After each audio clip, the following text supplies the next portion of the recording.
तो ये हमारा पॉलिटिकल लेक्चर चल रहा था।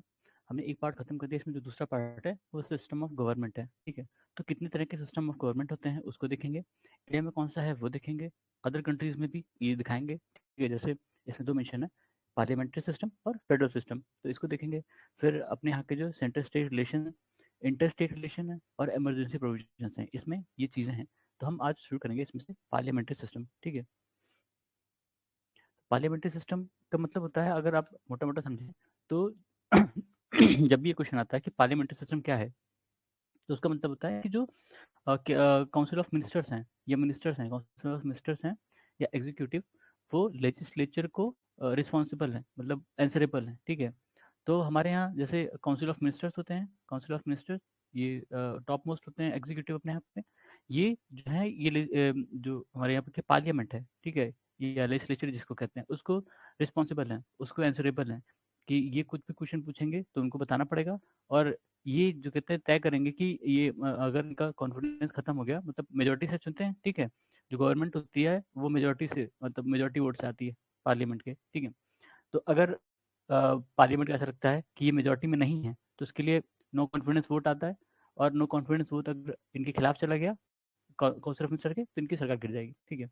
तो वो ये सब टूल्स हैं कि कैसे इनको रिस्पॉन्सिबल बनाया जाए, जो गवर्नमेंट है, जो एग्जीक्यूटिव है खासकर, ठीक है। हम जब काउंसिल ऑफ मिनिस्टर की बात करते हैं, एग्जीक्यूटिव की बात करते हैं, प्रेसिडेंट को नहीं इंक्लूड करते नॉर्मली, लेकिन प्रेसिडेंट जो है वो एग्जीक्यूटिव के हेड है, ठीक है। एग्जीक्यूटिव के हेड प्रेसिडेंट है, ठीक है। इंडिया में जो है हमारे यहाँ पार्लियामेंट्री फॉर्म ऑफ गवर्नमेंट, क्यों? क्योंकि ब्रिटिश जो थे वो यही फॉलो करते थे ना, उन्होंने अपना सिस्टम यहाँ इम्प्लीमेंट किया था, जो ब्रिटिश पार्लियामेंट्री सिस्टम था वही उन लोगों ने यहाँ पे इम्प्लीमेंट किया, ठीक है।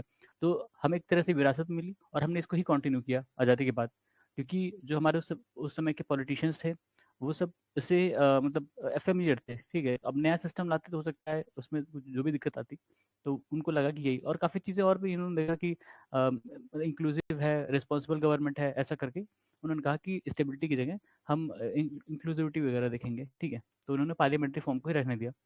हमारे यहाँ जो आर्टिकल 74 75 है वो पार्लियामेंट्री सिस्टम से डील करता है, और जो सेंटर के और पार्लियामेंट्री सिस्टम और स्टेट के लिए 163 164, ठीक है। ये डिफाइन करता है कि पार्लियामेंट्री सिस्टम है अपने यहाँ पे सेंटर में भी और स्टेट में भी, ठीक है। जो मॉडर्न डेमोक्रेटिक गवर्नमेंट है उसको पार्लियामेंट्री और प्रेसिडेंशियल फॉर्म में डिफाइन करते हैं।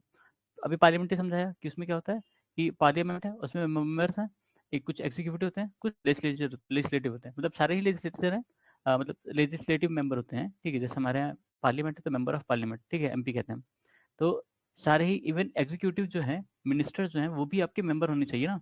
6 महीने तक बिना मेंबरशिप के रह सकते हैं, लेकिन 6 महीने बाद तक उनको मेंबर कैसे हालत में उनको मेंबरशिप चाहिए होगी, ठीक है। तो जो एग्जीक्यूटिव है वो भी लेजिस्लेचर का पार्ट है, और जो एग्जीक्यूटिव नहीं है, मतलब कुछ अलग होते हैं, वो भी लेजिस्लेचर का पार्ट है, ठीक है।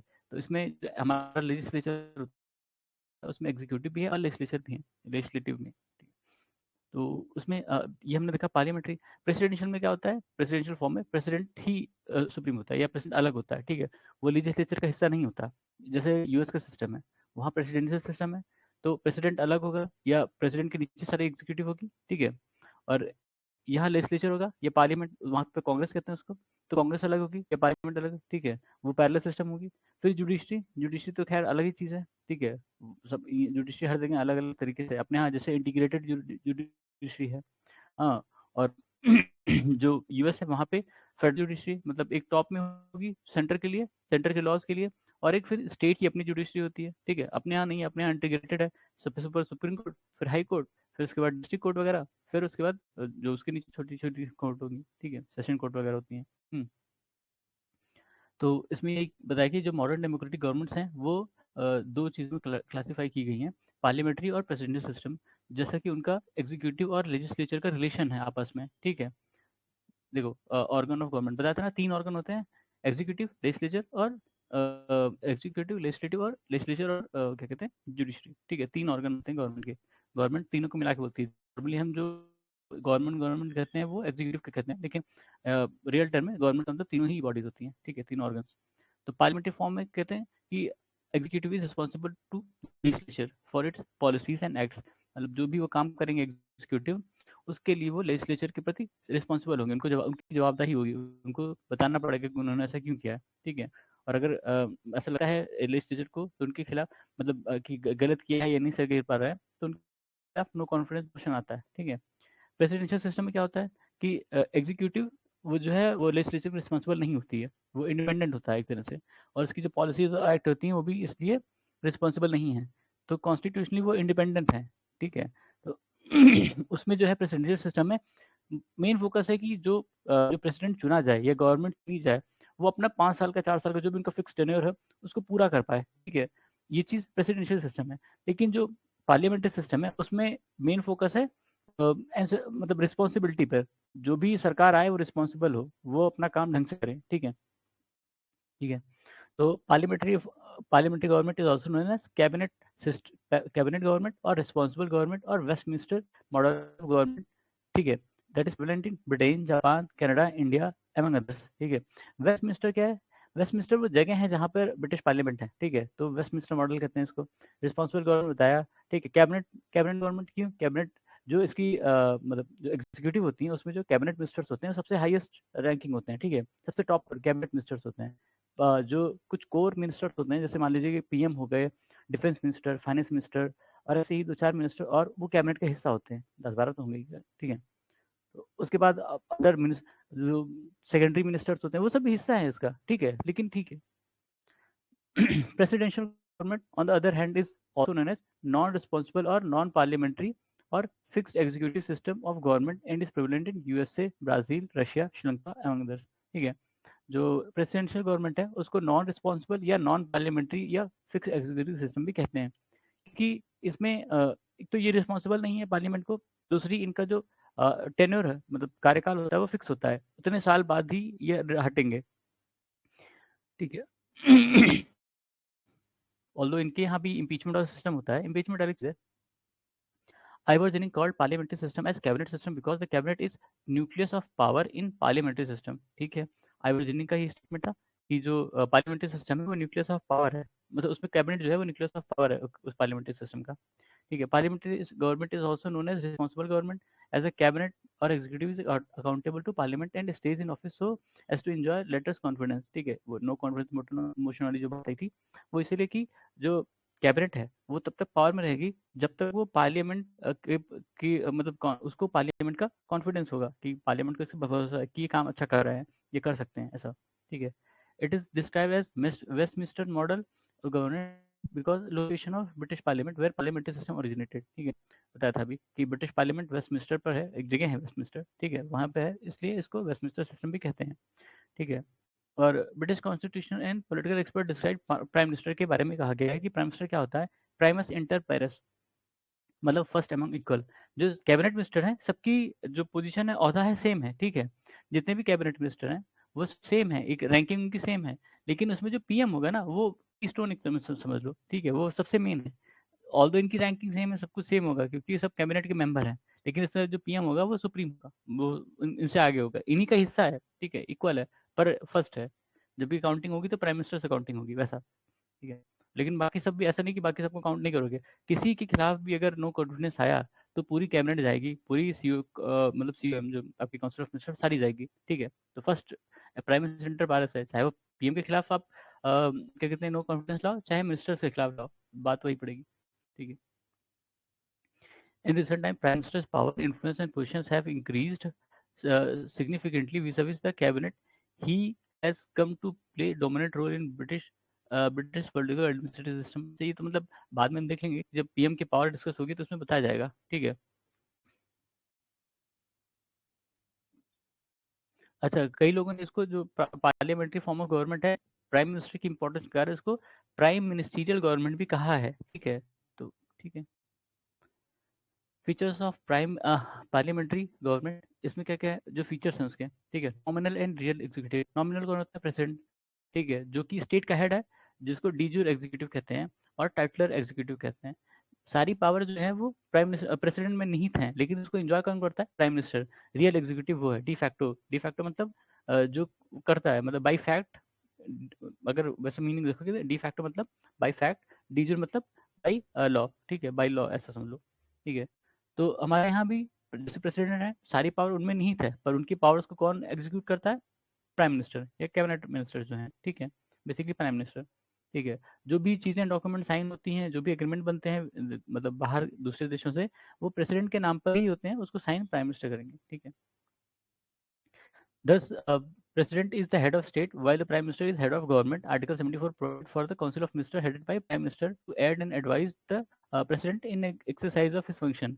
The advice so tendered is binding on President. अच्छा ये बाद में ऐड किया गया था, ठीक है, ये वाली लाइन, लेकिन शुरू में यही था कि जो प्रेसिडेंट हैं वो अपना जो भी काम करेंगे, जो भी पावर का एक्सरसाइज करेंगे, वो प्राइम मतलब काउंसिल ऑफ मिनिस्टर जो कि काउंसिल ऑफ मिनिस्टर किसको कौन हेड करता है? काउंसिल ऑफ मिनिस्टर को प्रेसिडेंट प्राइम मिनिस्टर, ठीक है। प्राइम मिनिस्टर की एड एंड एडवाइस, एड मतलब तो मदद एक तरह से, एडवाइस मतलब जो भी सलाह दी जाती है, ठीक है, उसके बाद ही वो कोई काम करेंगे, कोई फैसला लेंगे, ठीक है। मेजोरिटी पार्टी रूल देखा था कि जो पार्लियामेंट है, पार्लियामेंट अपने यहाँ कितने मेंबर है? 554 के आसपास है, ठीक है, 545 के आसपास, ठीक है, सॉरी। हाँ, तो उसमें जो जो भी पार्टी रूल करेगी उसको इसका आधा मिलना चाहिए, आधे सीट्स, ठीक है। आधी सीट्स करीब आएगी 272 के आसपास, ठीक है। 272 से ज़्यादा जो भी पार्टी या कोलिशन होगी जिसके पास नंबर, वो सरकार बनाएगी, ठीक है। तो मेजोरिटी पार्टी रूल है। पार्टी की जगह कोलिशन भी हो सकता है, ठीक है, कोलिशन भी हो सकता है। हाँ, कोलिशन भी हो सकता है, कोलिशन गवर्नमेंट होती है वैसे ही, मेजोरिटी पार्टी है, मेजोरिटी कोलिशन रूल। फिर कलेक्टिव रिस्पॉन्सिबिलिटी अभी देखा था हमने कि जितने भी मतलब काउंसिल ऑफ मिनिस्टर के जितने भी मेंबर हैं, ठीक है, अगर किसी एक के खिलाफ नो कॉन्फिडेंस आया, नो कॉन्फिडेंस मोशन, तो वो समझ लो सबके खिलाफ है, ठीक है। अगर ये मोशन पास हो गया, एक के खिलाफ भी पास हो गया, तो समझ लो सबके खिलाफ पास हो गया, पूरी कैबिनेट को रिजाइन करना पड़ेगा, ठीक है। तो आर्टिकल 75 में यही है कि the ministers are collectively responsible to the parliament in general and Lok Sabha in particular, ठीक है। इन जनरल मतलब कहीं भी, इन लोकसभा मतलब कि मतलब यहीं पे लोकसभा में रिस्पॉन्सिबल है, मतलब जो लोअर हाउस होता है, लोअर हाउस, ठीक है, हर जगह के लोअर हाउस में, अपर हाउस में नो कॉन्फिडेंस नॉर्मली नहीं लेते हैं, ठीक है। अपर हाउस की पावर नहीं होती है नो कॉन्फिडेंस की, लोअर हाउस की होती है, ठीक है, क्योंकि लोअर हाउस जो है जनता से इलेक्ट होती है, नॉर्मली जब लोग होते हैं वो इलेक्ट करते हैं ना।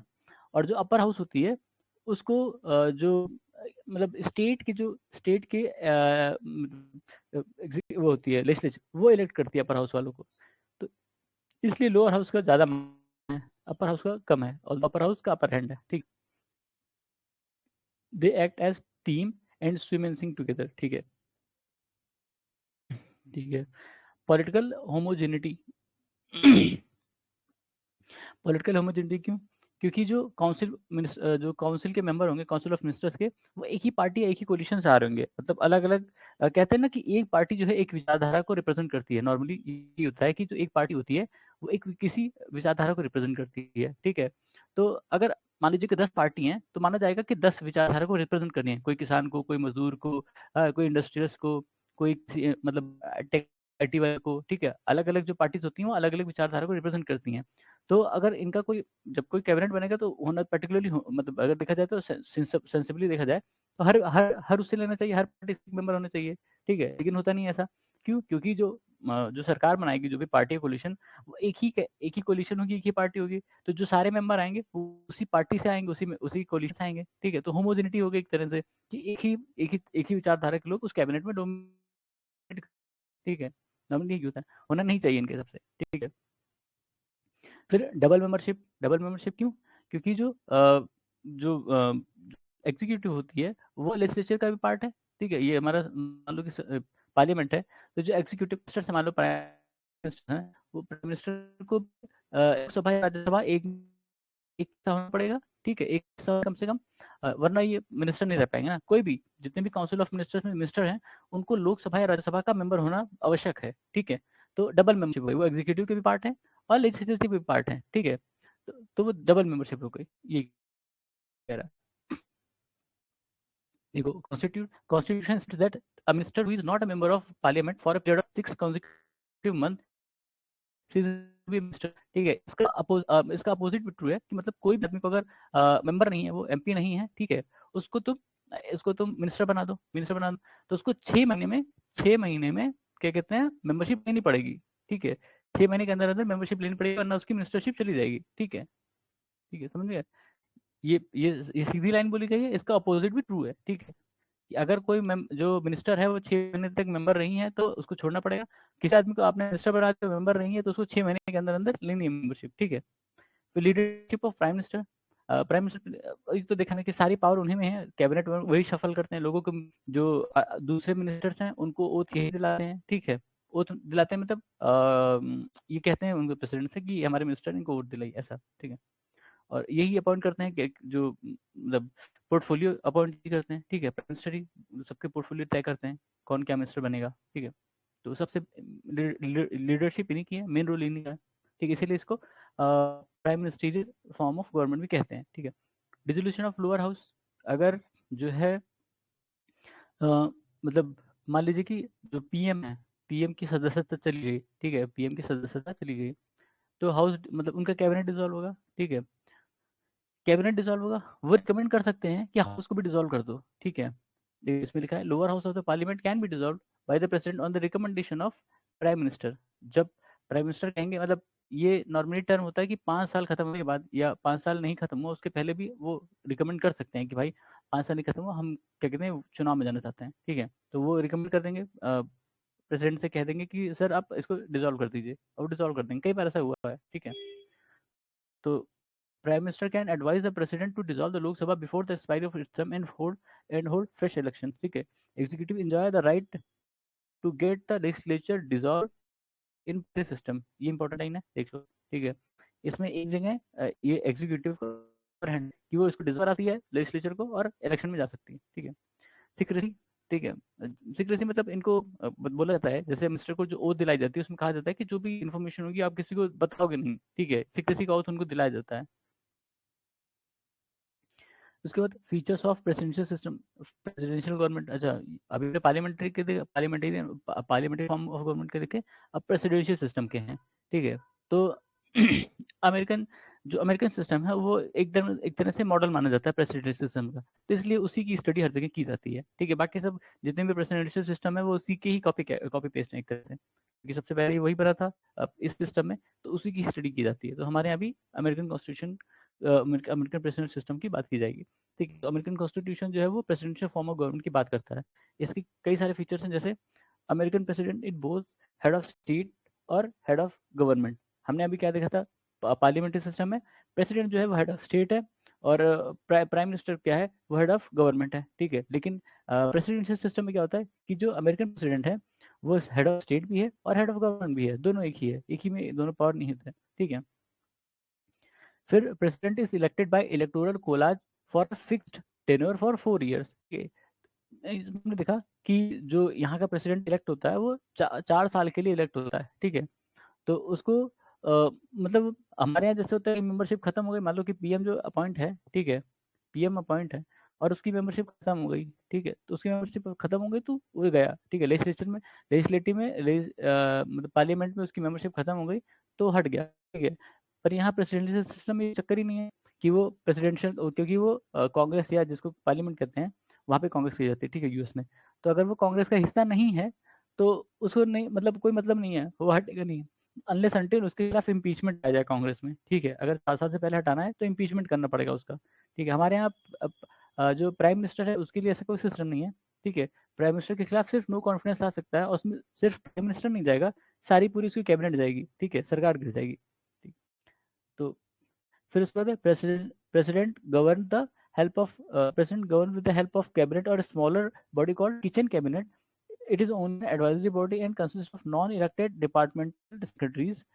They are elected, they are selected and appointed by him and are responsible only to him. Can be removed only by him. ठीक है। तो इसमें प्रेसिडेंशियल गवर्नमेंट अगर आपने कभी ऑब्जर्व किया होगा कहाँ पे, यूएस में, ठीक है। यूएस में जब प्रेसिडेंट बनते हैं तो उनके बहुत सारे मिनिस्टर बनेंगे ना, प्रेसिडेंट बहुत सारे मिनिस्टर होंगे जिनको सेक्रेटरी कहा जाता है, अलग अलग department, home secretary, external affairs के सेक्रेटरी, ठीक है। ऐसे ऐसे सेक्रेटरी अलग अलग होंगे, और वो इलेक्शन से नहीं आते हैं, वो रैंडमली चूज किए जाते हैं कि ये हैं वो हैं, ठीक है। वहाँ इलेक्शन मतलब इलेक्शन से वो नहीं आते हैं जो इनके सेक्रेटरीज होते हैं। इसको स्पॉइल सिस्टम भी कहते हैं एक तरह से, ठीक है। स्पॉइल सिस्टम मतलब होता है कि जैसे जब वॉर होती थी, ठीक है, कोई वॉर हुई और उसको जो जीता तो उसको जो चीजें मिलती थी, बाउंटी मिलती थी, वो बांट देता था अपने लोगों में ना। तो वो स्पॉइल्स कहते थे, वॉर का स्पॉइल्स। प्रेसिडेंशियल सिस्टम में वहाँ पे भी यही फॉलो होता है कि जो प्रेसिडेंट इलेक्ट होगा तो उसको जो पावर मिलेगी वो दूसरों को अपॉइंट करेगा कि वो उस पावर को एंजॉय कर सकें या उसको एक्सिक्यूट कर सकें, ठीक है। तो वो जो लोग अपॉइंट होंगे वो लेजिस्लेचर को नहीं रिस्पॉन्सिबल होंगे, वो इसी प्रेसिडेंट को ही मतलब रिस्पॉन्सिबल होंगे, और वो उनको कभी भी हटा सकता है, ठीक है, ठीक है। पार्लियामेंट सिस्टम में ऐसा नहीं था, किसी मिनिस्टर को हटाने के लिए प्राइम मिनिस्टर जो रिकमेंड करेंगे कि इनको हटाओ तब हटाया जाएगा, ठीक है। अपने आप से नहीं, प्रेसिडेंट नहीं हटा सकते अपने यहाँ पे पार्लियामेंट्री सिस्टम में। प्रेसिडेंशियल सिस्टम में प्रेसिडेंट हटा सकता है आराम से।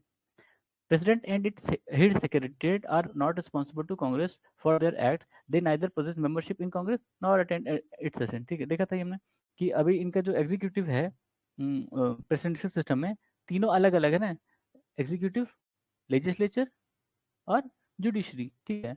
तीनों ही अलग हैं, इनके मेंबरशिप ओवरलैपिंग नहीं है, जैसे कि पार्लियामेंट्री सिस्टम देखने को मिलता है, इनके मेंबरशिप ओवरलैपिंग नहीं है। तो इनको कोई मतलब नहीं कि लेजिस्लेचर में क्या हो रहा है, लेजिस्लेचर को कोई मतलब नहीं एग्जीक्यूटिव में क्या हो रहा है, ठीक है। ना ही वो उसके सेशन अटेंड करते हैं, ना ही वो उनको रिस्पॉन्सिबल है, ठीक है। President can not dissolve the house of representative. अच्छा, इसमें देखो, इस इसमें हमने देखा था अभी पार्लियामेंट्री सिस्टम में कि प्राइम मिनिस्टर जो है वो रिकमेंड कर सकते हैं कि भाई पार्लियामेंट को डिसॉल्व कर दो, ठीक है, पार्लियामेंट डिसॉल्व कर दो, डिसॉल्व हो जाएगी। लेकिन प्रेसिडेंशियल सिस्टम में प्रेसिडेंट जो है वो कांग्रेस को या पार्लियामेंट को डिसॉल्व नहीं कर सकते, या लोअर हाउस को डिसॉल्व नहीं कर सकते, ठीक है। फिर doctrine of separation of power is basis of the American presidential system, ठीक है। यहाँ पे कंप्लीट सेपरेशन है पावर का, कोई भी एक दूसरे में इंटरफेयर नहीं करता, ठीक है। Legislative, executive and judicial power of government are separated and vested in three independent organ of government. हमारे यहाँ ओवरलैपिंग है लेजिस्लेचर की और एग्जीक्यूटिव की, ठीक है, ओवरलैपिंग है ना। जो एग्जीक्यूटिव है वो लेजिस्लेचर का हिस्सा है, तो ओवरलैपिंग हो गई, जो बंदा इसमें है एग्जीक्यूटिव में वही लेजिस्लेचर में भी दिख रहा है, तो ओवरलैपिंग हो जाती है। अमेरिकन सिस्टम में ऐसा नहीं होता, वो तीनों ही अलग अलग हैं, उनमें वहाँ ओवरलैपिंग नहीं होती, ठीक है। ठीक है। Merits of parliamentary system, merits of मतलब इसकी क्या खासियत है एक तरह से, harmony between legislature and executive. Parliamentary system में लेजिस्लेचर और एग्जीक्यूटिव में हार्मनी होती है, क्यों होती है, क्योंकि जो एग्जीक्यूटिव है लेजिस्लेचर का हिस्सा है, आधे लोग मतलब ज्यादातर, ठीक है, जो काउंसिल ऑफ मिनिस्टर्स है वो तो हिस्सा ही है, ठीक है, वो लेजिस्लेचर का हिस्सा है। तो एक तरह से वो मतलब कोऑर्डिनेशन बैठाते हैं कि ठीक है कैसे सरकार चलानी है, कैसे पार्लियामेंट चलानी है, दोनों को उनको करना होता है एग्जीक्यूटिव को ही, ठीक है, एक तरह से। तो इनके जो वर्क हैं वो थोड़े से इंटरडिपेंडेंट हैं। हुँ। डिस्प्यूट या कॉन्फ्लिक्ट होंगे तो वो अपने आप बैठ के सॉल्व, दोनों को बैठ के सॉल्व करना पड़ेगा। लेकिन जो अगर सेपरेट हुआ दोनों, मान लो कि पार्लियामेंट एग्जीक्यूटिव एकदम अलग है, तो उनमें डिस्प्यूट एक तो होगा नहीं, क्योंकि इंटरेक्शन नहीं है कोई किसी ऐसा। अगर हो भी गया तो उसको फिर सॉर्ट आउट करना बहुत मुश्किल हो जाएगा, ठीक है। फिर रिस्पॉन्सिबल गवर्नमेंट में क्या है, हाँ, जो पार्लियामेंट्री गवर्नमेंट है, पार्लियामेंट्री सिस्टम में जो गवर्नमेंट होती है वो अपने किसी भी काम के लिए उस ओमिशन या कमीशन जो भी उनका कोई एक्ट है उसके लिए वो पार्लियामेंट को रिस्पॉन्सिबल है, जवाबदेही है उनकी। तो उसके लिए question hour, discussion, adjournment motion, no confidence motion, ये सब है, ठीक है, टूल्स हैं। प्रिवेंट डिस्पोटिज्म, डिस्पोटिज्म मतलब एक तरह से तानाशाही जिसको कहते हैं, ठीक है। तो इसमें एग्जीक्यूटिव की जो अथॉरिटी होती है वो एक एक बंदे में नहीं होती है, बल्कि ग्रुप में होती है, काउंसिल ऑफ मिनिस्टर्स में होती है। तो एक एक सिंगल पर्सन के अंदर सारी पावर नहीं है, कई सारे लोग हैं उनमें डिस्ट्रीब्यूटेड है पावर। प्रेसिडेंट सिस्टम में सारी पावर एक ही बंदे के अंदर में है, ठीक है। पर इसमें नहीं है, इसमें अलग अलग लोगों को बांटनी पड़ती है। प्राइम मिनिस्टर बना फिर अपने मंत्री बनाएगा, ठीक है, अलग अलग जो उनके मंत्रालय होते हैं, ठीक है। तो एक बंदे के अंदर नहीं है, सारी पावर डिस्ट्रीब्यूटेड है, ठीक है। और उनको हटा भी सकते हो, कलेक्टिव रिस्पॉन्सिबिलिटी भाई, कि तुम किसी के खिलाफ नो कॉन्फ्रेंस पेश करोगे पूरी कैबिनेट जाएगी, ठीक है। फिर रेडी अल्टरनेटिव गवर्नमेंट, अपने यहाँ तो खैर ये नहीं, रेडी अल्टरनेटिव गवर्नमेंट वहां पर जो होता है यूएस यूके में, ठीक है, वहाँ पे क्या करते हैं कि जैसे एक मेजोरिटी पार्टी होती है, उसके बाद उसी मतलब जैसे गवर्नमेंट बनती है उसी के पैरेलल में एक और शैडो गवर्नमेंट बनती है, ठीक है। पर अपने यहाँ सिस्टम नहीं है, उनके यहाँ है। लेकिन अपने यहाँ क्या होता है कि जैसे मान लो कि नो कॉन्फिडेंस मोशन लाया किसी ने, नो कॉन्फिडेंस मोशन आया और सरकार गिर गई, तो उसके बाद फिर होता है क्या, क्या करें, ठीक है, अपने यहाँ ये सिस्टम है कि क्या करें। तो जो कोलिशन, या तो कोई नया कोलिशन बनता है और वो सरकार बनाती है, और अगर कोलिशन बनने में नहीं सफल पाते हैं तो फिर इलेक्शन में जाते हैं, अपने यहाँ सिस्टम है। लेकिन उनके यहाँ शैडो गवर्नमेंट होती है कि जब नो कॉन्फिडेंस मोशन आती है, ठीक है, नो तो उसकी, तो उसी के साथ वो बताते हैं कि ये सरकार अगर हटी तो इसको रिप्लेस करेगा, तो शैडो गवर्नमेंट जो होती है वो फिर फोर्ड पे आती है। हर बार उनका ये सिस्टम है, ठीक है। तो इसमें जेनिंग ने कहा था कि leader of opposition is alternative prime minister, ठीक है, उनके केस में। हम्म। ठीक है। वाइड रिप्रेजेंटेशन का है इन पार्लियामेंट, हाँ, मतलब जो पार्लियामेंट्री सिस्टम है उसमें बहुत ज़्यादा मतलब बहुत ज़्यादा लोगों को इंक्लूड किया जा सकता है, बहुत ज़्यादा जो डिफरेंट डिफरेंट ग्रुप होते हैं, ठीक है, उनके जो रिप्रेजेंटेटिव हैं उनको आप इंक्लूड कर सकते हो एग्जीक्यूटिव सिस्टम में, ठीक, एग्जीक्यूटिव में, ठीक है।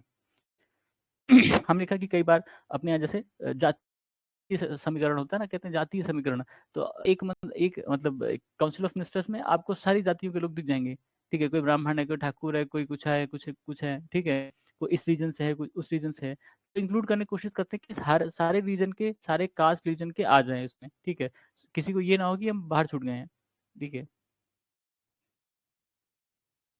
फिर क्या है, डिमेरिट ऑफ पार्लियामेंट्री सिस्टम, पहला क्या, अनस्टेबल गवर्नमेंट होती है, क्योंकि अनस्टेबल क्यों, क्योंकि हमेशा वो रिस्पॉन्सिबल है, ठीक है, हमेशा वो रिस्पॉन्सिबल है पार्लियामेंट को।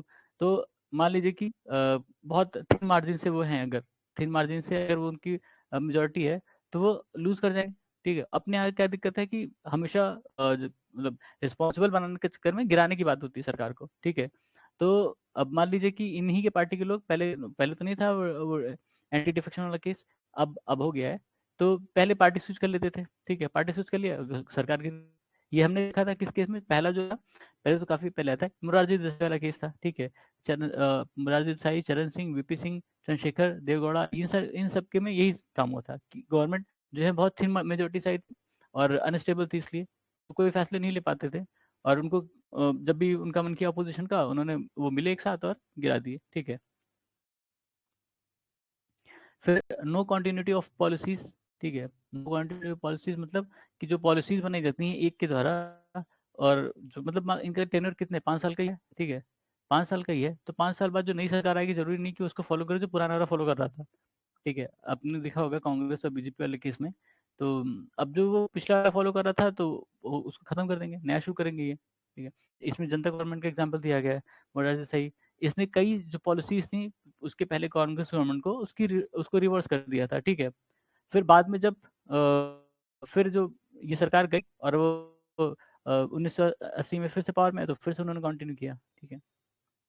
फिर डिक्टेटरशिप ऑफ कैबिनेट, अच्छा अभी हमने पढ़ा था डिस्पॉट नहीं हो पाते हैं क्योंकि एक नहीं है, इसमें कह रहा है डिक्टेटरशिप होती है कैबिनेट की, जो रूलिंग पार्टी होती है वो मतलब पार्लियामेंट मेजोरिटी होगी, ऑब्वियस सी बात है, तो जो कैबिनेट चाहेगी वही पार्लियामेंट में फंक्शन होगा, समझो, क्योंकि पार्लियामेंट में कोई भी लॉ पास करने के लिए आपको मेजोरिटी चाहिए होगी, चाहे सिंपल मेजोरिटी चाहे स्पेशल मेजोरिटी, ठीक है। जो रूलिंग पार्टी या कोलिशन है उसके पास यहाँ मेजोरिटी होगी तभी सरकार बना रही है, ठीक है।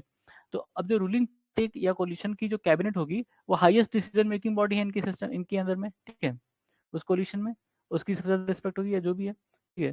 तो अब ये जो एजेंडा सेट करेंगे कोलिशन की जो मेंबर्स हैं, एमपीज हैं जो नहीं है, ठीक है, वो भी उसी एजेंडे पे चलेंगे, और यही लोग पार्लियामेंट में डिसाइड करेंगे कि पार्लियामेंट में क्या चीज़ डिस्कस, क्या चीज़ किस पे बात हो, ठीक है, ये किस पे वोटिंग हो, यही डिसाइड करेंगे। तो इसमें कह रहा है कि कैबिनेट की डिक्टेटरशिप है, इसलिए कि कैबिनेट सारी चीज़ें डिसाइड कर रहा है यहाँ पे अल्टीमेटली, ठीक है। लास्की ने क्या कहा था, parliamentary system give the executive opportunity for tyranny. Ramsay Muir ने क्या कहा था, जो मतलब ब्रिटिश प्राइम मिनिस्टर थे पहले, उन्होंने कहा था कि डिक्टेटरशिप ऑफ कैबिनेट, ठीक है, ठीक है। कह रहे हैं कि ये फिनोमेना हमें देखने को मिला था इंदिरा गांधी और राजीव गांधी के टाइम में, ठीक है। सही है। फिर अगेंस्ट सेपरेशन ऑफ पावर, ठीक है, parliamentary system separation of power के खिलाफ जाती है, क्यों, क्योंकि इसमें एग्जीक्यूटिव और लेजिस्लेचर जो है वो ओवरलैपिंग है, ठीक है, ओवरलैपिंग है, ओवरलैपिंग है, तो भाई ऑब्वियसली बात है सेपरेशन नहीं हो पा रहा है, ठीक है, सेपरेशन नहीं हो पाएगा, जो एग्जीक्यूटिव चाहेगी लेजिस्लेचर वही करेगा, उसी हिसाब से चलेगा, या कभी हो सकता है कि लेजिस्लेचर वाले इसमें इंटरफेयर कर दें, ठीक है, ऑब्वियस बात इंटरफेयर तो करते हैं। देखो cabinet act as leader of legislature as well as executive, ठीक है, दोनों ही चीज का लीडर जो है कैबिनेट है। एक होता बेगहॉट में क्या था, cabinet is a hyphen that joins the buckle and binds the executive legislative department together, ठीक है। फिर इसको कहा गया कि government by amateur, parliamentary system is not conducive to administrative efficiency as the ministers are not expert in their field, ठीक है। इसमें कह रहा है कि जो ये पार्लियामेंट्री फॉर्म ऑफ गवर्नमेंट है ये गवर्नमेंट बाय एमेचर्स है, नौसिखिए जिसको कहते हैं, क्यों, क्योंकि जो मिनिस्टर अपॉइंट किए जाते हैं वो किसी एक्सपर्ट मतलब कोई एक्सपर्ट नहीं है, वो एक लैमैन होते हैं या उससे भी कम हो सकता है, ठीक है, अपने यहाँ तो खैर उनकी एजुकेशन बहुत संशय वाली होती है, अपने यहाँ जो भी कैबिनेट मिनिस्टर्स होते हैं, ये किसी में भी, चाहे स्टेट में ले लो चाहे सेंटर में ले लो, ठीक है, बहुत कम ही होंगे जो बहुत पढ़े लिखे होंगे। तो दिक्कत ये है कि अब उनको कोई भी मंत्रालय आपने दे दिया, ठीक है, तो वो उस मंत्रालय के एक्सपर्ट नहीं है, उस फील्ड के एक्सपर्ट नहीं है। जब प्रेसिडेंशियल सिस्टम होता है, प्रेसिडेंशियल सिस्टम में जब वो किसी को सेक्रेटरीट देते हैं, कोई भी सेक्रेटरी बनाते हैं, मान लो कि डिफेंस का, तो डिफेंस कर दिया तो नॉर्मली वो बंदा क्या कहते हैं कि उनकी आर्मी नेवी या किसी से भी रिटायर्ड पर्सन होगा, ठीक है। आईटी का मिनिस्टर बनेगा तो वो हो सकता है आईटी सेक्टर में हो अच्छे खास पोजीशन पे। अपने ऐसा नहीं, अपने यहाँ मंत्रालय दे दिया जाता है, उसके बाद सोचा जाता है ठीक है कैसे करना है, कैसे चलाना है उसको। हाँ, वो जो मंत्री बनेगा वो जरूरी नहीं कि उस फील्ड का एक्सपर्ट हो, तो इसलिए कहा गया कि गवर्नमेंट बाय एमेच्योर है, ठीक है, वो अपने फील्ड के एक्सपर्ट नहीं है। हम्म। और जो मिनिस्टर्स होते हैं ज़्यादातर पार्लियामेंट्री वर्क में बिजी होते हैं, तो कैबिनेट अपने मतलब जो पार्लियामेंट्री वर्क या कैबिनेट मीटिंग पार्टी एक्टिविटीज में बिजी होते हैं, तो उनको पहले से एक्सपर्टीज नहीं होती और उस पर उतना ध्यान भी नहीं दे पाते उस फील्ड में, तो दिक्कत हो जाती है, ठीक है। अपने रीजन क्या दिया गया, अडॉप्टिंग फॉर पार्लियामेंट्री सिस्टम, ठीक है। अपने कह रहे हैं कि जब कॉन्स्टिट्यूएंट असेंबली थी तो उसमें कुछ लोगों ने ये भी कहा था कि भाई हमें यूएस का जो प्रेसिडेंशियल सिस्टम है उसको अपनाना चाहिए, लेकिन जो फाउंडिंग फादर्स थे उन्होंने कहा कि नहीं हम पार्लियामेंट्री सिस्टम से ही जाएंगे, जो ब्रिटिश वाला पार्लियामेंट्री सिस्टम है। उसके कई रीजन दिए थे। पहला अच्छा, फीचर्स और वो सब देखे थे इन लोगों ने, ठीक है। अच्छा, ये फीचर्स और वो सब लिस्टेड है, इसको बाद में देख लेंगे, पहले हम देखते हैं रीजन क्या दिया था। फेमिलिटी विद द सिस्टम, ठीक है। तो बताया था कि जो ब्रिटिश थे वो यही लेके आए थे, ब्रिटिश जो है ब्रिटिश पार्लियामेंट्री सिस्टम लाए थे। तो एक तरह से जो हमारे उस समय के पॉलिटिशियंस थे या लेजिस्लेचर थे, इंडियन लेजिस्लेचर खासकर, वो फेमिलियर हो गए थे उससे। वही जब आज़ादी मिली तो वही लोगों ने ही देखो, जो पहले मंत्रालय था ब्रिटिश के टाइम में, मतलब ब्रिटिश ब्रिटिश इंडिया में जो मंत्रालय था वही रिप्लेस करके आया आपने जब आज़ादी के बाद मंत्रालय बना, ठीक है। तो सारे सारे लोग वही थे, लगभग एक दो आगे पीछे होंगे लेकिन सारे लगभग वही थे, ठीक है। कॉन्स्टिट्यूशन में somewhat familiar parliamentary system as it operation during British rule, ठीक है। के मुंशी ने कहा था कि for the last 30 or 40 years some kind of responsibility has been introduced in governance of this country, or constitutional traditions have become parliamentary. After this experience why should we go back and buy novel experience। अच्छा, उनका कि मतलब पिछले 30-40 सालों से हम जो है इसको मतलब पार्लियामेंट्री सिस्टम को फॉलो कर रहे हैं, और इस तरह इस हिसाब से कुछ हमारे अंदर रिस्पॉन्सिबिलिटी आ गई है, पार्लियामेंट्री सिस्टम को लेकर समझदारी आ गई है, ठीक है। तो हम क्यों अब नया एक्सपेरिमेंट करें और वो जो नया सिस्टम है उसको ले आए, ठीक है। फिर क्या है, प्रेफरेंस टू मोर रिस्पॉन्सिबिलिटी। हाँ, बताया था स्टेबिलिटी और रिस्पॉन्सिबिलिटी का इसमें ट्रेड ऑफ था कि आप अगर पार्लियामेंट्री सिस्टम लेते हो तो रिस्पॉन्सिबल गवर्नमेंट होगी, ठीक है। और अगर क्या कहते हैं प्रेसिडेंशियल सिस्टम लेते हो तो मोर स्टेबल गवर्नमेंट होगी। तो उसमें यही था कि वो क्या कहते हैं उन्होंने रिस्पॉन्सिबिलिटी को चुना, ठीक है। फिर क्या, need to avoid legislative executive conflict, ठीक है। इनका कहना था कि जैसे यूएस में देखने को मिलता है कि वहाँ पे लेम सेशन या डक सेशन या जो भी कहते हैं, जब वहाँ पे कुछ ऐसा कॉन्फ्लिक्ट हो जाता है तो काम नहीं करती है गवर्नमेंट, ठीक है। तो अपने यहाँ इसको अवॉइड करने के लिए जब एग्जीक्यूटिव लेजिस्लेचर का हिस्सा होगी तो वो ऐसा कॉन्फ्लिक्ट नहीं आएगा और वो काम कर सकेंगे, जो भी अगर कोई कॉन्फ्लिक्ट है तो उसको सॉर्ट आउट भी कर सकेंगे।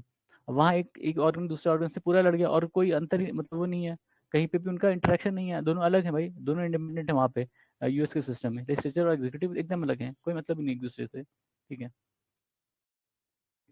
नेचर ऑफ इंडियन सोसाइटी को देखते भी वो भी इन्होंने इसको चुना पार्लियामेंट्री सिस्टम को। हमारे यहाँ हेट्रोजीनियस सोसाइटी है और हेट्रोजीनियस प्लूरल सोसाइटी जैसे मान लो, तो उन्होंने सोचा कि भाई जो पार्लियामेंट्री सिस्टम होगा वहाँ पे ज़्यादा लोगों की रिप्रेजेंटेशन मिल जाएगी, ठीक है। ज़्यादा जो कम्युनिटीज़ हैं उनको रिप्रेजेंटेशन मिल जाएगी, इसलिए इसको रखना चाहिए, ठीक है। ठीक है, अच्छा ये ऊपर जो था इसको देख लेते हैं क्या कहता है, मेरिट रिमेश वगैरह, ये तो हमने खैर पढ़ लिया ना। Parliamentary system, presidential system, features क्या है और दोनों में फीचर्स बताया। देखो पार्लियामेंट्री सिस्टम कई बार क्वेश्चन पूछ लेते हैं कि इसमें से कौन सा जो है पार्लियामेंट्री सिस्टम का फीचर्स है, तो डुअल एग्जीक्यूटिव, ठीक है, majority party rule, collective responsibility, political homogeneity, double membership और leadership of prime minister, dissolution of lower house, fusion of power, ठीक है। और फीचर्स इसमें प्रेसिडेंशियल सिस्टम क्या फीचर है, single executive, president and legislature elected separately for a fix term, ठीक है। Non responsibility, मतलब non responsibility towards Congress, Congress, ठीक है, कांग्रेस या पार्लियामेंट जो उनकी होती है, हाँ कांग्रेस या parliament. Political homogeneity may not exist, ठीक है, पॉलिटिकल होमोजेनिटी, क्योंकि जो प्रेसिडेंट होता है, प्रेसिडेंट अलग अलग लोगों को अलग अलग उससे बना सकता है ना, अलग लोगों को अपॉइंट कर सकता है। वो एक ही पॉलिटिकल बैकग्राउंड से नहीं होंगे, अलग अलग क्षेत्रों से होंगे, खासकर जो एक्सपर्टीज होते हैं उस फील्ड के। इसमें single membership, domination of president, ठीक है, no dissolution of lower house, separation of power, ठीक है, सही है।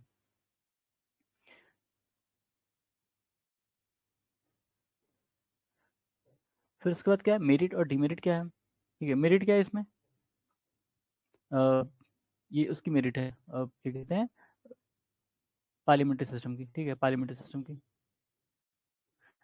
Harmony between legislature and executive, responsible government, prevent despotism, wide representation. Demerit क्या है, conflict between legislature and executive, ठीक है। नॉन, अच्छा ये उसकी डिमेरिट दिया है, मतलब प्रेसिडेंशियल सिस्टम की, ठीक है, प्रेसिडेंशियल सिस्टम की। उल्टा क्यों लिख दिया, किस लिखना था, ठीक है। तो इसमें क्या है, conflict between legislature and executive, non responsible government may lead to autocracy, क्योंकि उसमें प्रेसिडेंट सबसे सुप्रीम है, ठीक है। और नैरो रिप्रेजेंटेशन, रिप्रेजेंटेशन कम होता है, एक ही उससे बैकग्राउंड से आएंगे, ठीक है। देखा था इलेक्शन, इलेक्शन जो होते हैं बड़े होमोजीनियस होते हैं। डिमेरिट क्या है, ये इसका डिमेरिट है, ठीक है, पार्लियामेंट्री सिस्टम का। अनस्टेबल गवर्नमेंट है, नो कॉन्टिन्यूटी ऑफ पॉलिसीज है, और अगेंस्ट सेपरेशन ऑफ पावर, ठीक है, गवर्नमेंट बाय एमेचर्स, ये देखा था अभी हमने। मेरिट क्या क्या है, स्टेबल गवर्नमेंट, ये इसके हैं मेरिट प्रेसिडेंशियल सिस्टम के। Stable government, definiteness of in policies based on separation of powers, government by experts, ठीक है, ठीक है। ये चैप्टर खत्म, आगे वाला क्या है भाई, distinction between Indian and British model. अच्छा, दोनों में अंतर क्या है इंडियन और ब्रिटिश मॉडल में, ठीक है। ऑल्दो हमने कॉपी किया उनको ब्रिटिश मॉडल को, लेकिन हमने कई चीज़ें अलग रखी, ठीक है, मतलब कई चीज़ें नई इनकॉर्पोरेट की हैं अपने में। तो अपने यहाँ India has a Republican system in place of British monarchial system. अंतर क्या है कि ब्रिटिश में जो है, ब्रिटिश में मोनार्क होते हैं ना, मोनार्क उनके स्टेट हेड है, मोनार्क यानी राजा जो वहाँ के हैं, हाँ, ब्रिटिश मोनार्क। अपने यहाँ रिपब्लिकन सिस्टम है, रिपब्लिकन मतलब जहाँ पर रिपब्लिकन कौन सा होता है, जहाँ पर रिपब्लिकन, जहाँ पर हेड ऑफ स्टेट है, हेड ऑफ स्टेट है वो इलेक्टेड हो, इलेक्टेड हो, ठीक है। यहाँ पर मोनार्क जो है वो इलेक्टेड नहीं होते हैं, मोनार्क जो है वो हेरिडिटरी से आते हैं, सक्सेशन से आते हैं, ठीक है। राजा के बेटा राजा बनेगा, ऐसा, राजा की बेटी मतलब वो बनेगी रानी, मतलब वो भी राजा ही कहते हैं, ठीक है। मोनार्क मोनार्क बनेगा, ठीक है, क्वीन के बाद किंग जो भी हो, उसी फैमिली का ही कोई सक्सेस वो बनेगा, ठीक है। लेकिन हमारे यहाँ रिपब्लिकन सिस्टम है, जो हेड ऑफ स्टेट यानी प्रेसिडेंट है वो इलेक्टेड होते हैं, कोई भी बंदा इलेक्शन खड़ा हो सकता है, जीत सकता है, ऑल उसके लिए प्रोसेस है, लेकिन थ्योरेटिकली कोई भी मतलब इलेक्शन में खड़ा हो सकता है, ठीक है। In other words, head of state in India, president is elected, while the head of state in Britain, the king or queen, enjoy hereditary position, ठीक है। British system is based on doctrine of sovereignty of parliament, ठीक है। वहां पर British system में parliament जो sovereign है, sovereign मतलब सुप्रीम है, उसने जो लॉ बनाया फाइनल है, ठीक है, उसको चैलेंज नहीं कर सकते हो ऐसा जैसे अपने यहाँ होता है, ठीक है। लेकिन हमारे यहाँ है कि हमारे यहाँ तीनों तीनों और पावर इक्वली डिस्ट्रीब्यूटेड है, और चेक और बैलेंस वाला सिस्टम है, ठीक है, check and balance, check and balance. तो जुडिशरी एग्जीक्यूटिव को चेक करेगी, एग्जीक्यूटिव जुडिशरी को चेक करेगी, हाँ, और लेजिस्लेचर जो है वो एग्जीक्यूटिव उसको चेक करेगा। सारे ही तीनों आपस में एक दूसरे को चेक और बैलेंस करते हैं कि कोई भी सुप्रीम ना हो पाए या अपने पावर का गलत इस्तेमाल ना कर पाए, चाहे वो एग्जीक्यूटिव हो, चाहे जुडिशरी हो, चाहे लेजिस्लेचर हो, ठीक है, सब। तो हमारे जो पार्लियामेंट है वो सुप्रीम नहीं है, और वो उसके यहाँ लिमिटेड, उसके पास लिमिटेड और रेस्ट्रिक्टिव पावर है, जैसा कि कॉन्स्टिट्यूशन में लिखा हुआ है, ठीक है। फेडरल सिस्टम, जुडिशियल रिव्यू और फंडामेंटल राइट, इसके आधार पर। ब्रिटेन में क्या है, प्राइम मिनिस्टर जो है वो लोअर हाउस के मेंबर होने चाहिए, यहाँ पे रिकमेंडेशन, ठीक है। वहाँ के, हमारे यहाँ जो है प्रेसिडेंट मतलब प्राइम मिनिस्टर जो है वो किसी भी हाउस का मेंबर हो सकता है, चाहे वो लोअर हाउस का हो चाहे अपर हाउस का हो। जो इससे मतलब अभी तो जैसे मोदी जी हैं, इनके पहले जो क्या नाम था उनका, अ, मनमोहन सिंह जी थे, मनमोहन सिंह जी राज्यसभा के मेंबर थे, ठीक है। तो वो राज्यसभा के मेंबर थे और वो तभी पीएम थे। और मोदी जो है वो क्या कहते हैं, लोकसभा के मेंबर हैं, वो भी पीएम है। हमारे यहाँ ऐसी फाउंडेशन नहीं है, लेकिन आपने वहाँ सुना होगा यूके में जो सुनक है, या सुनक के पहले जो भी था, वो सब हाउस ऑफ कॉमन्स के मेंबर होते हैं, ठीक है, जो लोअर हाउस होता है उनका। उनके यहाँ ये इंपॉर्टेंट है कि जो पीएम बनेगा वो लोअर हाउस से आना चाहिए, हाउस ऑफ कॉमन्स से, ठीक है। उसके बाद क्या है, members of British parliament alone are appointed as minister in Britain, ठीक है। उनके यहाँ ये इंपॉर्टेंट है कि जो मतलब अ, जो जो मिनिस्टर हैं वो मेंबर ऑफ पार्लियामेंट होना चाहिए। हमारे यहाँ रिवर्स है, हमारे रिवर्स भी पॉसिबल है। रिवर्स पॉसिबल मतलब कि किसी को अपॉइंट कर दिया आपने मिनिस्टर, ठीक है। अब उसको ये बाउंडेशन है कि 6 महीने के अंदर अंदर वो एमपी बन जाए, ठीक है। 6 महीना, 6 महीने के अंदर, ठीक है। मतलब अगर कोई बंदा एमपी नहीं भी है तो वो भी, उसको भी अपॉइंट कर सकते हो मिनिस्टर, ठीक है। उसको भी मिनिस्टर की तरह अपॉइंट कर सकते हो। और एमपी है तो कोई बात नहीं, उसको कोई लोड ही नहीं। लेकिन ब्रिटेन में ये कंपलसरी है कि वो पहले एमपी बनेगा, उसके बाद मिनिस्टर बनेगा, ठीक है। उसके बाद मिनिस्टर बनेगा, ये ब्रिटेन में है। हमारे यहाँ नहीं, हमारे यहाँ उल्टा भी पॉसिबल हो सकता है कि पहले मिनिस्टर बन जाए बाद में एमपी बन जाए 6 महीने के अंदर, लेकिन ठीक है। Britain has system of legal responsibility of minister, while India has no such system, ठीक है। ब्रिटेन में जो है लीगल मतलब सिस्टम ऑफ लीगल रिस्पॉन्सिबिलिटी है, किसी भी जो मिनिस्टर हैं उनको लीगली रिस्पॉन्सिबल हेड किया जा सकता है, उनके एक्ट है उसके लिए। हमारे यहाँ ऐसा कुछ नहीं, ठीक है। हमारे यहाँ ऐसा कुछ नहीं है। वो पार्लियामेंट में जो भी कहते हैं करते हैं, वो उसके लिए उनकी कोई जवाबदेही नहीं है बाहर, सिर्फ वो लेजिस्लेचर के प्रति है, ठीक है। फिर unlike Britain, the minister in India are not required to countersign the official act of head of state, ठीक है, ठीक है। शैडो कैबिनेट बताया था, शैडो कैबिनेट ये ब्रिटिश सिस्टम में है कि जैसे जब भी कोई सरकार बनती है उनके यहाँ, ठीक है। मान लो कि अभी सुनक की सरकार है, ठीक है। सुनक है वहाँ के प्राइम मिनिस्टर। तो सुनक की जो कैबिनेट है, इसके पैरेलल में एक और कैबिनेट होगी, अपोजिशन वाले बनाते हैं, उसमें वो शैडो प्राइम मिनिस्टर चुनते हैं, शैडो कैबिनेट होगी। तो उसमें जितने मिनिस्टर और वो हैं इसमें हैं, उतने ही इसमें भी होंगे, ठीक है। तो जब ये रिजाइन करेंगे या इनके खिलाफ नो कॉन्फिडेंस आएगा तो ये ओवरटेक कर लेते हैं, ठीक है, शैडो वाले, ठीक है। अपने यहाँ ऐसा कोई सिस्टम नहीं है इंडिया में, ठीक है।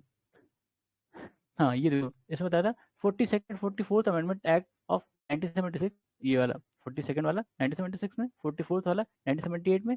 इसमें जो मिनिस्टर एडवाइस था उसको बाइंडिंग बना दिया प्रेसिडेंट के ऊपर, ठीक है। बस इसमें इतना ही था। फेडरल सिस्टम पे आते हैं। फेडरल मतलब होता है कि जैसे कई सारी यूनिट हैं, जब एक साथ आए तो उनको फेडरल कहते हैं, ठीक है। वो एक साथ आ रही हैं, उनको फेडरल कहते हैं, ठीक है। फेडरेशन आपने सुना होगा, फेडरेशन वही उसी से निकला है फेडरल सिस्टम। जो पॉलिटिकल साइंटिस्ट हैं उन्होंने गवर्नमेंट को दो भागों में बांटा, एक यूनिटरी और एक फेडरल, ठीक है। यूनिटरी मतलब एक ही है, फेडरल मतलब कई सारी हैं, कई सारी यूनिट हैं, ठीक है। On the basis of nature of relation between national government and regional government, ठीक है। Unitary government is one in which all the powers are vested in national government and regional government, ठीक है। Unitary government जो है वो कह रहा है कि यूनिटरी गवर्नमेंट का मतलब होता है कि जिसमें सारी पावर जो है वो मतलब ये तो नेशनल गवर्नमेंट में हो या रीजनल गवर्नमेंट में हो, ठीक है। If at all exist drive there authority from national government, ठीक है, ठीक है। कह रहा है कि मतलब जो यूनिटरी सिस्टम होगा, यूनिटरी सिस्टम में यूनिटरी सिस्टम में भी दो तरह की गवर्नमेंट मतलब हो सकती है। एक होता है फेडरल वाला, मतलब जो सेंटर वाला होगा, ठीक है। और एक होता है स्टेट वाला या रीजनल गवर्नमेंट। लेकिन दोनों की पावर जो है वो सेंटर से आएगी, सेंटर की ही पावर से आएगी, जो सेंटर इनको देगा वही पावर आएगी। क्योंकि यहाँ पर हो सकता है वैसे डिवीजन ऑफ पावर नहीं हो, ठीक है। अगर डिवीजन ऑफ पावर तो वहाँ फेडरल सिस्टम है, यहाँ डिवीजन ऑफ पावर नहीं है, ठीक है। और फेडरल गवर्नमेंट कहता है कि in which the powers are divided between national government and regional government by constitution itself and both operate in their respective jurisdiction independently, ठीक है। यूनिटरी सिस्टम में जो मतलब रीजनल गवर्नमेंट है वो इंडिपेंडेंट नहीं है यूनिटरी सिस्टम में, ठीक है। और वहाँ पे पावर का कंप्लीट डिवीजन नहीं होता। तो जो पावर उनको यूनिटरी मतलब नेशनल गवर्नमेंट उनकी देगी वही वो एंजॉय कर सकते हैं रीजनल में, ठीक है। पर जो फेडरल सिस्टम है, ठीक है, फेडरल सिस्टम में क्या होगा, डिवीजन ऑफ पावर होगा, ठीक, division of power. Division of power कैसे होता है, जैसे हमारे यहाँ सेवन शेड्यूल है, सेवन शेड्यूल सेवन शेड्यूल है, उसमें लिस्ट है ना अलग अलग, ठीक है। लिस्ट है यूनियन लिस्ट, स्टेट लिस्ट और कॉन्करेंट लिस्ट, ठीक है। यूनियन लिस्ट, स्टेट लिस्ट और कंकरेंट लिस्ट। तो उसमें अलग अलग मेंशन है कि क्या क्या किस किस चीज़ पे लॉ बना सकते हैं, ये किस किस चीज़ पे लॉ बना सकते हैं। और ये वो लिस्ट है जिसमें दोनों लोग बना सकते हैं, ठीक है, लॉ। तो ये डिवीजन ऑफ पावर कहलाएगा, ठीक है, इनके पावर डिवाइड किए गए हैं। ऐसे ही जब 73rd अमेंडमेंट आया, 73rd और 74th, ठीक है, 74th, तो उसमें भी बताया गया कि जो पंचायती राज इंस्टीट्यूशन है वो किस किस पे लॉ बना सकते हैं। और ये 74th में जब म्यूनसिपैलिटीज आई तो उसमें बताया गया कि कौन कौन सी चीज़ों पे वो, आपने देखा हो ना 18 आइटम्स और 29 आइटम्स ऐसे करके हैं, दोनों को अलग अलग, ठीक है। ठीक है, Britain, France, Japan, China, Italy, Belgium, Norway, Sweden, Spain, यहाँ पर यूनिटरी मॉडल ऑफ गवर्नमेंट है, ठीक है। कहाँ पर?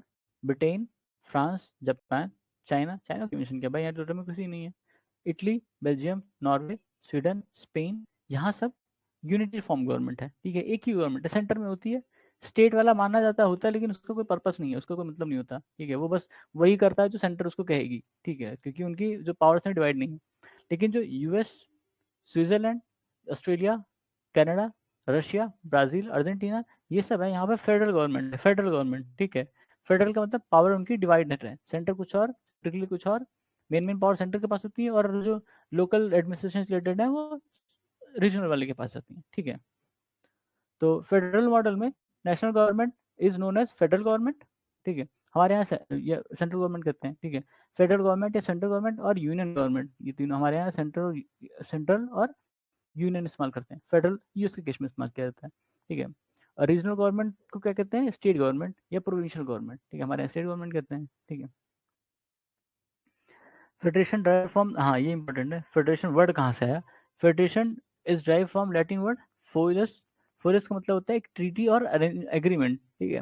Federation is a new state political system in which is form through a treaty और government, sorry, which is form through a treaty और an agreement between various units, ठीक है। बताना कई सारी यूनिट होती है फेडरेशन, जब कहते हैं ना कि कई सारी यूनिट है और वो एक साथ आती हैं, ठीक है, एक साथ आ गई, तो वो फेडरेशन कहलाएगा, ठीक है। आपने सुना होगा मराठा फेडरेशन वाला, ठीक है। वैसे units of federation are known as various names by US, क्या कहते हैं भाई? हाँ, यूएस में स्टेट्स कहते हैं, कैंटन्स कहते हैं स्विट्जरलैंड में, प्रोविंसेस कहते हैं कनाडा में, रिपब्लिक कहते हैं रशिया में, ठीक है। हमारे स्टेट्स जो हैं वो फेडरल यूनिट नहीं है, ठीक है, देख लेना भैया, अपने यहाँ फेडरेशन नहीं है। फेडरल गवर्नमेंट और यूनिटरी गवर्नमेंट के कंपेरिजन है, ठीक है। हाँ, चलो देख लेते हैं, इसको देख लेते हैं। फेडरल गवर्नमेंट में कौन सा डुअल गवर्नमेंट होती है, एक नेशनल में होगी और एक रीजनल होगी। यूनिटरी में सिंगल होगी, ठीक है, एक ही चलेगी ऊपर से नीचे तक। और जो रीजनल गवर्नमेंट होगी भी तो उसका कोई पर्पस नहीं होगा, कोई अलग मतलब नहीं होगा, वो उन्हीं के काम को आगे बढ़ा रही होगी, ठीक है, अलग से कोई पावर नहीं है उसको। फेडरल गवर्नमेंट में रिटर्न कॉन्स्टिट्यूशन होगा, क्यों? क्योंकि पावर का डिवीजन करना होगा ना, आपको अलग अलग बताना पड़ेगा भाई, इनके पास ये पावर, इनके पास ये पावर, इनके पास ये पावर है, सेंटर के पास, स्टेट के पास, और रीजनल जो भी होगी, ठीक है। लेकिन यहाँ पे यूनिटरी गवर्नमेंट में ऐसा नहीं होता। यहाँ पे जरूरी नहीं कि रिटर्न हो, अनरिटन भी हो सकता है। जो ब्रिटेन में जो है वो रिटर्न है, मतलब ब्रिटेन में अनरिटन है और फ्रांस में रिटर्न है, ठीक है। यहाँ जरूरी नहीं कि रिटर्न हो भी सकता है, नहीं भी होगा तो भी चलेगा, पर यहाँ पे कंपल्सरी है कि रिटर्न होगा फेडरल में, ठीक है। फिर डिवीजन ऑफ पावर देखा था, division of power between national और रीजनल गवर्नमेंट में। यहाँ पे कोई डिवीजन ऑफ पावर नहीं होता, जो सेंटर के पास वेस्टेड है वही वो दे देते हैं अपनी स्टेट वाले को भी, ठीक है। यहाँ पे सुप्रीमेसी ऑफ कॉन्स्टिट्यूशन है, क्योंकि रिटन कॉन्स्टिट्यूशन है। कॉन्स्टिट्यूशन आपकी पावर को बताता है और लिमिट भी करता है, ठीक है। अगर कॉन्स्टिट्यूशन में मेंशन है कि आप ये चीज़ पर लॉ बना सकते हैं, तो इसका मतलब है कि आप सिर्फ इतनी ही चीज़ें बना सकते हैं, बाकी चीज़ें नहीं बना सकते, ठीक है। तो वो पावर को डिफाइन भी करता है, लिमिट भी करता है कॉन्स्टिट्यूशन। तो इसमें कॉन्स्टिट्यूशन सुप्रीम हुआ। यहाँ पर जो है कॉन्स्टिट्यूशन में भी सुप्रीम, जरूरी नहीं कि कॉन्स्टिट्यूशन सुप्रीम हो, ठीक है। जापान के केस में है, के केस में नहीं है, ठीक है। फिर रिजिड कॉन्स्टिट्यूशन है कि उसको चेंज नहीं कर सकते हो आसानी से, ठीक है। रिजिड कॉन्स्टिट्यूशन का मतलब उसको चेंज नहीं कर सकते, अमेंड कर सकते हो, जो है वो सो है, उसको चेंज करने के लिए आपको थोड़े से ज़्यादा मशक्कत करनी पड़ेगी। जैसे अपने यहाँ टू थर्ड मेजोरिटी चले, टू थर्ड मेजोरिटी से ही फिर चेंज कर सकते हो, कॉन्स्टिट्यूशन अमेंड कर सकते हो। इनके यहाँ की कॉन्स्टिट्यूशन में भी रिजिड, में भी मतलब जरूरी नहीं कि वो हो, जैसे फ्रांस के केस में है, ब्रिटेन के केस में नहीं है, फ्लेक्सिबल है, ठीक है। फिर इंडिपेंडेंट जुडिशरी है, और होगी ही भाई, क्यों? क्योंकि उनको जो जुडिशरी इंडिपेंडेंट नहीं होगी तो कैसे बताएगी कि किसकी पावर क्या है, ठीक है। स्टेट की पावर है कि यूनियन की पावर है या नेशनल गवर्नमेंट की पावर है, ठीक है। इसमें जुडिशरी में भी इंडिपेंडेंट और मे नॉट बी, ऑब्वियस बात है, नहीं भी देखा गया है, ब्रिटेन के केस में नहीं है। बाई कैमरल लेजिस्लेचर, क्यों भाई? एक तो होता है जिसमें आप लोगों को रिप्रेजेंट करते हैं, ठीक है, और एक होगा जो उन फेडरेशन को रिप्रेजेंट करेगा, जो फेडरेशन यूनिट है, सॉरी, ठीक है, स्टेट्स को, स्टेट्स को रिप्रेजेंट करेगा। तो एक लोगों को रिप्रेजेंट करेगा, पीपल को, और एक स्टेट्स को रिप्रेजेंट करता है। तो हमेशा बाई कैमरल गवर्नमेंट की जरूरत पड़ेगी फेडरेशन में। यहाँ पर जरूरी नहीं है बाई कैमरल लो, ठीक है, हो भी सकता है, नहीं भी हो सकता है। चाइना में नहीं है, पता नहीं ये लोग चाइना का एग्जाम्पल क्यों ले रहे हैं, क्योंकि वो तो भाई डेमोक्रेसी है ही नहीं वहाँ पे, क्या फायदा। लेकिन सिस्टम पढ़ रहे हो तो ठीक है। A federation may be informed in two ways, that is by way of integration or by way of disintegration। ठीक है, फेडरेशन दो तरह से बन सकता है, एक इंटीग्रेशन से मतलब सब मिलकर जुड़ गए, और दूसरा डिसइंटीग्रेशन से कि एक ही बड़ा यूनिट था उसको अलग अलग हिस्से में तोड़ दिया, ठीक है। तो दो तरह से इंटीग्रेशन, दो तरह से फेडरेशन बन सकता है। तो पहला केस जो था उसमें जैसे कोई weak military economically backward states हों, वो एक साथ आते हैं और एक कोई बड़ा फेडरेशन बनाए, जैसे कि यूएस में हुआ था, ठीक है। अलग अलग स्टेट थे, कई सारे अलग अलग स्टेट थे, और वो जो है एक साथ आए और उन्होंने यूएस की गवर्नमेंट बनाई, ठीक है, यूएस का केस का, ठीक है। और हाँ, और दूसरे केस में क्या है, एक बड़ा सा यूनिटरी स्टेट हो जिसको अलग अलग एक फेडरेशन बनाया गया, कि जो छोटे छोटे अलग प्रोविंस है उनको थोड़ी सी ऑटोनॉमी दे दी रीजनल यूनिट्स के कारण। कनाडा का केस इसमें लिखा है, कनाडा का एग्जांपल है, ठीक है। US is the first and oldest federation in the world. It was formed in 1787 following the American revolution, और इट कंप्राइजेस 50 स्टेट्स। अभी मतलब ओरिजिनली 13 थे, बाद में 50 हो गए, टोटल अभी 50 ही चल रहे हैं। और इनका इंटरेस्टिंग चीज ये भी है ना कि शायद हर स्टेट को ना 2 ही सीट अलॉट है, ठीक है, 2 ही सीट है। तो कितने भी स्टेट हैं उनको 2 सीट, मतलब कितना भी बड़ा स्टेट है उसको 2 ही सीट अलॉट है। तो टोटल शायद जैसे 50 स्टेट है तो 100 सीट होगी इनके यहाँ, जो मतलब अपर हाउस है जो वहाँ पर, ठीक है। फिर the Canadian federation comprise of 10 provinces, originally 4 थे, ठीक है। ये भी काफ़ी पुराना है, 1867, ठीक है। ये 1867 है, ये 77 है, करीब करीब 100 साल का अंतर है, 80-90 समझ लो, ठीक है। फिर constitution of India provide for the federal system of government in the country, famous adopted the federal system. Adopt किया है फेडरल सिस्टम आधा, लेकिन ठीक है पूरी तरह नहीं अडॉप्ट किया, ठीक है। Due to two main reason, पहला large size of country and its socio cultural diversity. they realized that federal system not only ensure the efficient governance of country but also reconciles the national unity with regional autonomy, ठीक है। हमारे यहाँ federal जो federation है, federal system भी mention नहीं है, और आर्टिकल 1 है उसमें क्या लिखा है, यूनियन ऑफ स्टेट, ठीक है। और डॉक्टर अम्बेडकर ने क्या कहा था कि यूनियन ऑफ स्टेट का मतलब है मतलब उसको फेडरेशन की तरह नहीं लिया, जो चाहते तो लिख देते ना फेडरेशन ऑफ स्टेट है, लेकिन ऐसा नहीं लिखा। उसके 2 रीजन मैंने बताया, पहला कि जो इंडिया का फेडरेशन है वो किसी एग्रीमेंट से नहीं आया है, ठीक है, जैसे कि अमेरिकन सिस्टम है। और दूसरा कि इंडिया में जो है स्टेट को कोई राइट नहीं है कि वो इंडिया से बाहर जा सके, सेसीड नहीं कर सकते। यूएस के केस में है। तो हमारा जो फेडरेशन है, यूनियन है, क्योंकि ये इंडेस्ट्रक्टिबल है, टूट नहीं सकता, अटूट है, ठीक है। वो अलग अलग स्टेट हो सकते पर वो अलग नहीं हो सकते इंडिया से, ठीक है, ये कहना है। तो कहना है Indian federal system is based on the Canadian model and not an American model, ठीक है। इनका कहना है कि जो इंडिया का फेडरल सिस्टम है वो कैनेडियन मॉडल बना है। क्यों? हमने देखा था कनाडा का, कनाडा एक यूनिटरी सिस्टम था, इसमें जो अलग अलग स्टेट बाद में डिवाइड किए गए उनकी एडमिनिस्ट्रेटिव पर्पस है, ठीक है। ये 4 प्रोविंस बनाए गए, ये बाद में और डिवीजन होगा, 16 बने, ठीक है, ऐसा। तो हम इसलिए हमने इसमें कहा जा रहा है कि जो हमारा फेडरल सिस्टम है वो यूएस से ना लेके कनाडा से लिया गया है, ठीक है। Canadian model differs fundamentally from American model, कैसे? यहाँ पर सेंटर बहुत स्ट्रांग है, ठीक है। इन अमेरिकन में जो सेंटर स्ट्रांग नहीं है, क्यों? क्योंकि फेडरल की जो फेडरल गवर्नमेंट है उसकी पावर अलग है, और स्टेट जो है उनकी पावर अलग है, ठीक है। और वो अपने आप में सोवरेन है, ये अपने आप में सोवरेन है, मतलब ये दोनों एक दूसरे को वो नहीं कर सकते, चेक बैलेंस, ठीक है। Indian federation Rimmel the Canadian federation, ठीक है, किस किस चीज़ में? फॉर्मेशन में, कि बाई वे ऑफ डिसइंटीग्रेशन, ठीक है। हमारे यहाँ स्टेट्स बाद में बनाए गए हैं, ठीक है, स्टेट्स जो है हमारे यहाँ बाद में बनाए गए हैं, पहले नहीं थे। जैसे कि मान लो कि जो बॉम्बे था, ठीक है, बॉम्बे बॉम्बे प्रेसिडेंसी, जो बॉम्बे आया उसको बाद में गुजरात और महाराष्ट्र में डिवाइड किया गया, ठीक है। तो ये दोनों पहले नहीं एग्जिस्ट करते थे as a unit, different unit, administrative unit, इनको बाद में बनाया गया, ठीक है। तो हमारे यहाँ डिसइंटीग्रेट किया गया, इस बॉम्बे को डिसइंटीग्रेट करके 2 ठो बनाया गया, ठीक है। ऐसे ही और जगह हुआ था, मैसूर वाले केस में हुआ था, ठीक है, मैसूर वाला, हाँ, मैसूर वाला केस देखा था हमने, ठीक है। और मद्रास वाला भी, मद्रास का भी ऐसे था, मद्रास में भी देखा था, ठीक है। तो वो उसमें चीज़ों को मतलब डिसइंटीग्रेट करके स्टेट बनाया गया ना। और पहला, और फिर क्या है कि in its preference to the term union, जैसे कैनेडियन फेडरेशन है, फिर वहाँ पे भी अच्छा यूनियन इस्तेमाल किया गया। तीसरा क्या है, centralising tendency, wasting power in centre versus state. ठीक है, हमारे यहाँ जैसे हमने देखा कि पावर का डिवीजन तो है, ठीक है, पावर का डिवीजन है, सेंटर स्टेट लिस्ट और concurrent list, union list, sorry, ठीक है, यूनियन लिस्ट, स्टेट लिस्ट और कॉन्करेंट लिस्ट, लिस्ट तो है, लेकिन अगर यूनियन चाहे तो स्टेट लिस्ट पर कानून बना सकती है, और अगर कॉन्करेंट लिस्ट के केस में यूनियन जब अगर गवर्नमेंट लॉ बना देती है तो उसका लॉ प्रिवेल करेगा।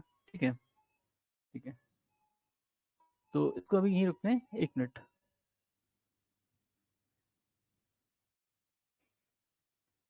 तब तक के लिए धन्यवाद।